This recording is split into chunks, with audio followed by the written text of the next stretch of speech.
गांव में एक अंधा फकीर रहता था जिसका नाम रहमत था। रहमत की जिंदगी इंतहाई सादगी और गुर्बत में गुजरती थी, मगर उसके दिल में उम्मीद की रोशनी हमेशा मौजूद रहती थी। हर रोज वो अपने कुचे मकान के बाहर बैठकर दुआएं मांगता और लोगों के खैरात पर गुजारा करता। एक दिन गांव के करीब एक बहुत बड़ा मेला लगा। लोग दूर दूर से आए और अपनी खुशियों में मसरूफ हो गए। इसी मेले में एक मुसाफिर आया जिसके पास एक प्रसरार नक्शा था। वो नक्शा किसी खजाने का था जो उसने एक अंधे फकीर को देना चाहा।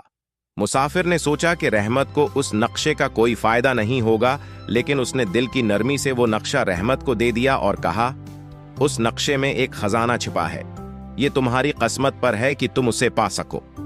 रहमत ने मुसाफिर की बात सुनकर नक्शा अपने पास रख लिया और अल्लाह से दुआ की कि अगर उसकी किस्मत में है तो वो इस खजाने तक पहुंचे।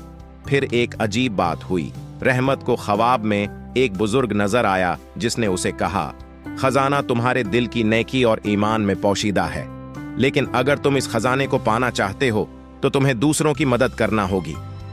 रहमत ने उस ख्वाब को संजीदगी से लिया और अगले दिन से वो हर इस शख्स की मदद करने लगा जो उसके पास आता। वो अपनी दुआओं में लोगों के लिए भलाई मांगता और उनकी मदद के लिए जो भी कर सकता करता। एक दिन रहमत के पास एक यतीम बच्चा आया जो भूखा था और खाने की तलब में था। रहमत ने बगैर सोचे समझे अपने पास मौजूद आखिरी रोटी बच्चे को दे दी। जैसे ही बच्चे ने रोटी खाई, अचानक जमीन में एक जोरदार झटका महसूस हुआ और रहमत के कदमों के नीचे जमीन खुल गई। रहमत ने वहां झुककर देखा तो नीचे सोने और जवाहरात का एक बड़ा खजाना था।